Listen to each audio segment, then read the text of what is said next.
வணக்கம் நேயர்களே, ஸ்ரீ குபேரன் டிவி நேயர்கள் லட்சுமணன் அன்பு வணக்கங்கள். இப்போ நம்ம பார்க்க போகிறது வார ராசி பலன் 1ஆம் தேதியிலேருந்து 7ஆம் தேதி வரை எப்படி இருக்க போகுதுன்னு. ஸோ எப்படி இருக்கும் நடிட்டு பார்க்கலாம். ஸோ எப்போதுமே சொல்கிறது தான். ஸோ மகர ராசிக்கு பார்ப்பதை விட லக்னத்திற்கு பார்ப்பது ரொம்ப ரொம்ப நல்லது. ஸோ உங்களது லக்னம் என்னென்னு தெரிஞ்சுக்கிட்டு அந்த லக்னத்துக்கான ராசி பலன். இப்போது உதாரணத்துக்கு சொல்லப்போனால் மகர லக்னம் விருச்சிக ராசின்னு வச்சுக்கிட்டிங்கன்னா விருச்சிக ராசிக்கு பார்த்தீங்கன்னா 40-45% தான் பர்ஃபெக்டாக இருக்கும். அதே வந்து மகர லக்னத்துக்கு வந்து மகர ராசிக்கான பலன்களை நீங்கள் பார்க்கும்போது ரொம்ப பர்ஃபெக்டாக உட்காரும். அதுவும் தசா புத்தி அந்தரங்கள்லாம் நீங்கள் கொஞ்சம் உங்களுக்கு நோட் பண்ணி வச்சுக்கிட்டு அதையும் இதையும் சிங்க் பண்ணி பார்க்கும்போது ஒரு பர்ஃபெக்டாக ஒரு 90-95% பர்ஃபெக்டாக நடக்குங்க. ஸோ நீங்கள் கொஞ்சம் அலர்ட்டாக இருந்துக்கலாம். நல்ல அதுதான் உண்மையான விஷயம். ஸோ இந்த வீடியோட எண்டில் டிப் ஆஃப் த வீக் இருக்குது, மறக்காமல் பாருங்கள். சிம்மராசி. ஸோ சிம்மராசிக்கு எப்படி இருக்கணும் போது உங்களது ராசி அதிபதி வந்து என்னென்னா 9 இருக்குது. ஸோ 9 வந்து ராசி அதிபதி நல்ல உச்சமாக இருக்கணும், நல்ல ஒரு ஏற்றங்கள் நல்ல மாற்றங்களாக இருக்கும். பட் இருந்தாலும் 9 நிறைய கிரகங்களோடு இருக்கும்பொழுது சின்ன சின்ன கன்ஃபியூஷன்ஸ் வந்து போகிறதுக்கான வாய்ப்புலாம் இருக்குது. நல்ல ஏற்றங்கள் இருக்கும்போது நல்லாயிருக்கும். அதுவும் வெளிநாட்டில் இருக்கவங்களுக்கு வந்து பெரிய ஏற்றங்களையும் மாற்றங்களையும் கொடுத்துரும். பெரிய வளர்ச்சியை கொடுப்பதற்கான விஷயங்கள், நல்ல ஒரு அதிகாரத்தில் இருக்கிற அந்த புத்தி கூர்மையால் பெரிய ஒரு வெற்றிகள் கிடைப்பதற்கான வாய்ப்பு, ஏதாவது ஷார்ட் ரூட்டை பெரிய பணம் பண்ணுற ஒரு வாய்ப்பெல்லாம் நிறைய இருக்குது. ஸோ இது எப்படின்னா இது யாருக்கு நடக்கும் அப்படின்னும் போது காரணம் என்னென்னா சூரியன் புதன் அப்படி ஒரு சின்ன ஒரு காம்பினேஷன்ஸ் இருக்குது. ஸோ அந்த மாதிரி இருக்கும்போது புத்திசாலித்தனத்தால் ஒரு பெரிய பணம் பண்ணுறதுக்கான வாய்ப்பு, அதுவும் உங்களுக்கு 2-11ஆம் அதிபதியாக இருக்கனால ஒரு பெரிய பணம் பண்ணுறதுக்கான வாய்ப்புலாம் இருக்குது. இது யாருக்கு நடக்கணும் போது சிம்ம லக்னமாக இருந்து சூரிய திசை புத்தி அந்த நடக்கணும், புதன் திசை புத்தி அந்த பெரிய பணம் பண்ணுறதுக்கான வாய்ப்புலாம் ரொம்ப நல்லாயிருக்கு. பட் புதன் வக்கரமாக கொஞ்சம் கம்மியாக கிடைக்கும், அவ்வளோதான். பட் கிடைக்காமல் போகாது. 2-11ஆம் அதிபதி புதன் வந்து வக்கரமாக இருக்கும்போது 9ல் இருக்கும்போது பூர்வீகம் சம்மந்தமான விஷயங்கள், தந்தை சார்ந்த சொத்துக்கள், நல்ல வருமானங்கள் வருவதற்கான வாய்ப்பு இருக்குது. பட் இருந்தாலும் வந்து ஒரு சின்ன ஒரு தடைகளோ கொஞ்சம் நினைச்ச நேரத்துக்கு முடியாமல் கொஞ்சம் லேட்டாக நடக்கிறதுக்கான வாய்ப்பு இருக்குது. மற்றபடி நடக்குங்க, கண்டிப்பாக நடப்பதற்கான வாய்ப்புலாம் ரொம்ப சிறப்பாக இருக்குது.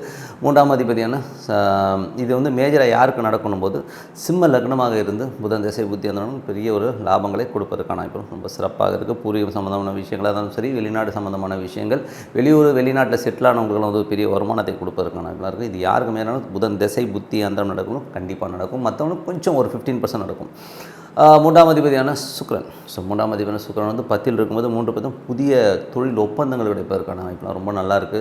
நல்ல ஒரு வளர்ச்சி கிடைக்கும். ஸோ இதே சகோதரால் வந்து ஒரு பெரிய வளர்ச்சி, பெரிய பணம் வருவதற்கான வாய்ப்பெல்லாம் நிறையா இருக்குது. ஸோ நல்ல தொழில் சார்ந்த விஷயம், நல்ல ஏற்றங்கள், உங்களது முயற்சிகள் பெரிய வெற்றிகள் கிடைப்பதற்கான வாய்ப்புலாம் ரொம்ப நல்லாயிருக்கு. பிரயாணங்கள், சிறு தூர பிரயாணங்களாக நல்ல லாபங்கள் கிடைப்பதற்கான வாய்ப்பு நல்லாவே இருக்குங்க.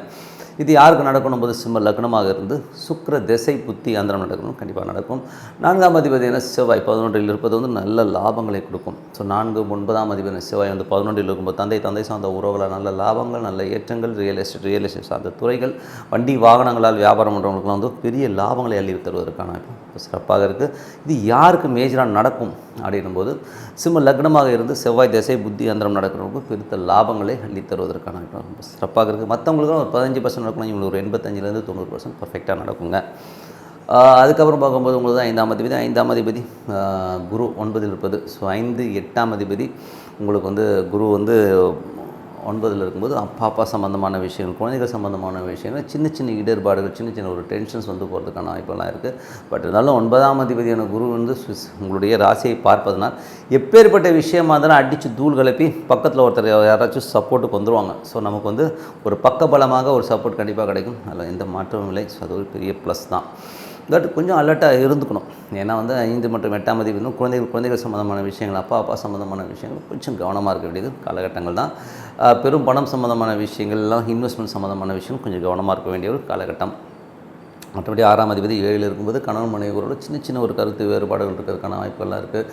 அதே நேரத்தில் வந்து 6ஆம் அதிபதி வந்து 7ல் இருக்கும்போது வேலை செய்பவர்களுக்கு வந்து ஒரு நல்ல வருமானங்கள், நல்ல ஏற்றங்கள் கிடைப்பதற்கான வாய்ப்பு, நல்ல பணம் கிடைப்பதற்கான வாய்ப்புலாம் ரொம்ப சிறப்பாக இருக்குது. ஸோ நல்ல பணம், நல்ல வருமானம் வருவதற்கான வாய்ப்பும் ரொம்ப சிறப்பாக இருக்குங்க. அது ஒரு சிறப்பான விஷயம் தான். ஸோ கணவன் மனைவி உறவில் வந்து என்றைக்குமே 6ஆம் அதிபதி 7ல் இருக்கும்போது சின்ன மனஸ்தாபங்கள், ஈகோ, இந்த மாதிரி விஷயங்களும் இது மேஜராக யாருக்கு நடக்கணும் போது கடகலகனமாக இருந்து சனி திசை புத்தி அந்தரம் நடக்கணும், கண்டிப்பாக நடப்பதற்கான வாய்ப்புலாம் ரொம்ப சிறப்பாக இருக்குது. 8ஆம் அதிபதி 9ல் இருக்கும்போது அப்பா சம்மந்தமான விஷயங்கள் ரொம்ப கவனமாக இருக்கணும். வெளிநாட்டில் இருக்கும்போது சின்ன மன விரக்திகள் வருவதற்கான வாய்ப்பெல்லாம் இருக்கணும். கொஞ்சம் கவனமாக இருக்கக்கூடிய ஒரு காலகட்டங்கள் தாங்க. 9ல் நிறைய கிரகங்கள் போது அப்பா சம்மந்தமான விஷயங்கள், வெளிநாடு சம்மந்தமான விஷயங்கள், மேற்படிப்பு சம்மந்தமான விஷயங்கள்லாம் வந்து கொஞ்சம் நிறைய கன்ஃபியூஷன்ஸ் இருக்கிறதுக்கான. பட் இருந்தாலும் அதெல்லாம் வந்து ஒரு தெளிவு வந்துடும். ஸோ கொஞ்சம் நல்ல மெடிடேஷன், சாண்டிங் பண்ணும்போது ஒரு சிறப்பான விஷயம், நல்ல விஷயங்கள் நடப்பதற்கான வாய்ப்புலாம் ரொம்ப சிறப்பாக இருக்குது. தொழில் சார்ந்த விஷயங்கள் நல்ல ஏற்றங்கள் இருக்கும், நல்ல மாற்றங்கள். அது மட்டும் இல்லாமல் உங்களுக்கு வந்து ஒரு பெரிய வெற்றியை நோக்கி உங்களுக்கு முயற்சிகள் வெற்றி பெறுவதற்கான வாய்ப்பு ரொம்ப சிறப்பாக இருக்குது. ஸோ அது முதலே சொன்ன மாதிரி யாருக்கு இது நடக்கும்னா சிம்ம லக்னமாக இருந்து சுக்கிர திசை புத்தி அந்த கண்டிப்பாக நடப்பதற்கான வாய்ப்பு ரொம்ப நல்லாயிருக்கு. 2-11ஆம் அதிபதி புதன் வந்து உங்களுக்கு 9ல் வந்து வக்கரமாக இருக்கும்போது தொழில் சார்ந்த விஷயம் குடும்பத்திலும் சரி சின்ன சின்ன ஒரு பிடிவாதங்கள் இருந்தாலும் நல்ல ஏற்றமாக நல்ல லாபங்கள் வருவதற்கான வாய்ப்பு நல்லா இருக்குது. இது மேஜராக யார் நடக்கும்போது சிம்ம லக்னமாக இருந்து புதன் திசை புத்தி அந்த நடப்பதற்கான வாய்ப்பு ரொம்ப சிறப்பாக இருக்குது. 11ல் உள்ள செவ்வாய் நல்ல லாபங்களை கொடுத்துருவார். தொழில் சார்ந்த அதாவது ரியல் எஸ்டேட் சார்ந்த துறைகள் வீடு சம்மந்தமான விஷயங்கள் நல்ல பெருத்த லாபங்களை அள்ளி தருவதற்கான வாய்ப்பு ரொம்ப நல்லாயிருக்கு. இது வந்து யாருக்கு நடக்கணும் சிம்ம லக்னமாக இருந்து செவ்வாய் திசை புத்தி அந்த 90% நடக்கும். மற்றவங்களுக்குலாம் ஒரு 15-20% தான் நடக்கும். எதுக்கு இந்த திசையை வச்சு சொல்கிறோம்னா நீங்கள் லிங்க் பண்ணி பார்க்கும்போது உங்களுக்கு பர்ஃபெக்டாக வருங்கிறதுக்காக தான் கண்டிப்பாக சொல்கிறோம். ஸோ மற்றபடி ராகு திசை நடப்பவர்களாம் வந்து ரொம்ப நல்லாயிருக்கும். கேது திசை நடக்கிறவங்களும் ஒன்றும் பெரிய ப்ராப்ளம்லாம் இருக்காது. கொஞ்சம் சின்ன கன்ஃபியூஷன்ஸ் இருக்கணும்லே மற்றபடி வேறு எந்த ப்ராப்ளமும் கிடையாது. எல்லாமே சிறப்பு தான். So tip of the week so கர்ணநாதன்கிற ஒரு டாப்பிக்கை வச்சு தான் இப்போ பேச போகிறோம். ஸோ ஒரு ஜாதகத்தில் கர்ணநாதன் எவ்வளோ வலுவாக இருக்கணும் அப்படிங்கிறது தான் விஷயமே. ஏன்னா வந்து எந்த ஜாதகமாக இருக்கட்டுங்க, ஸோ அந்த ஜாதகத்தில் வந்து கர்ணநாதனுங்கிற ஒரு விஷயம் கண்டிப்பாக இருக்கும். ஸோ அது வந்து லைஃப் டைம் ஃபுல்லாகவே வந்து நம்ம கூடவே வந்து நம்ம ஹெல்ப் பண்ணும். ஸோ அந்த மாதிரி கர்ணநாதன் என்னென்னு உங்கள் ஜாதகத்தில் பாருங்கள். அதற்கான வழிபாடு மந்திரங்கள், அதாவது உதாரணத்துக்கு சொல்லப்போனால் அது எந்த தெய்வமாக இருந்தாலும் அதுக்கான காயத்ரி வந்து உங்களுக்கு யூடியூப்பில் கிடைக்கும், இல்லைன்னா கூகுளில் போனீங்கன்னா கூகுளில் ஒரு 4 லைனில் கிடைக்குங்க. ஸோ அதை பிரார்த்தனை பண்ணும்போது அது கர்ணநாதங்கிறது வந்து நம்மளுக்கு கவசமாக இருந்து நமக்கு வந்து அடுத்த லெவல் கண்டிப்பாக கொண்டு போவோங்க. ஸோ அதனால் வந்து கர்ணநாதன் உங்கள் ஜாதக ரீதியாக யார் வரா அப்படிங்கிறத பார்த்துங்க. டெய்லி வந்து அதை வழிபாடு பண்ணுங்கள். முக்கியமான ஒரு கையெழுத்தோ முக்கியமான இடத்துக்கு போயிட்டு ஒரு முக்கியமான செயல்களில் ஈடுபடும்போது கர்ணநாதை மனதார பிரார்த்தனை பண்ணிட்டு பண்ணும்போது அடுத்து வந்து நம்மளை வந்து ஒரு காக்கும் கவசமாக கண்டிப்பாக இருக்குங்க. ஸோ அதனால் வந்து கர்ணநாதன் என்னன்றது தெரிஞ்சுக்குங்க. அது வந்து பெரிய லெவலில் வந்து நம்மளை பாதுகாத்து ஒரு பெரிய லெவலில் வெற்றியை கொடுப்பதற்கான இது கண்டிப்பாக இருக்குங்க. ஸோ டிப் ஆஃப் த வீக்கில் கர்ணநாதன் நம்ம மறந்துடாதீங்க. ஸோ உங்கள் ஜாதகத்தில் என்ன கர்ணநாதன் வருதுங்கிறது நீங்கள் ஒரு ஆப்பு ஒன்றும் இல்லைங்க, ஒரு ஆப்பை டவுன்லோட் பண்ணிங்க. எல்லாத்தையுமே ஆண்ட்ராய்ட் ஃபோன் இருக்குது. போய்ட்டு இன்னும் ஆஸ்ட்ரோ சேஜ்னு வச்சுக்கோமே. ஸோ அந்த ஆப்பை டவுன்லோட் பண்ணிங்கன்னா உங்களுக்கு வந்து அந்த ஆப் இறங்கிடும். அதிலே date of birth, time of birth, place of birth போட்டிங்கன்னா உங்களுக்கு ஜாதகம் வரும். அதிலே வந்து என்ன கர்ணநாதன் தெரிஞ்சுக்கிட்டு ஸோ அதில் வந்து நீங்கள் வந்து தெரிஞ்சுக்கலாம். ஸோ எல்லாமே வந்து படிச்சுக்கலாம். இன்றைக்கி எல்லாமே ரொம்ப ஈஸி தானே.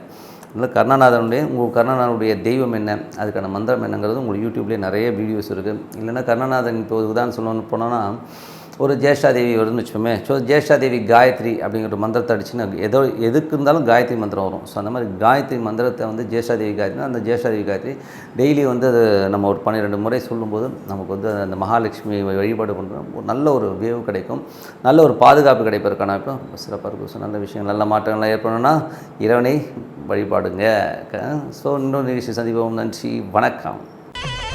ஸ்ரீ குபேரன் டிவியை பார்த்தமைக்கு நன்றிகள். மேலும் இது போன்ற தகவல்களை தெரிந்து கொள்ள ஸ்ரீ குபேரன் டிவியை சப்ஸ்கிரைப் செய்யுங்கள். மறக்காமல் பெல் ஐக்கானை கிளிக் செய்யுங்கள்.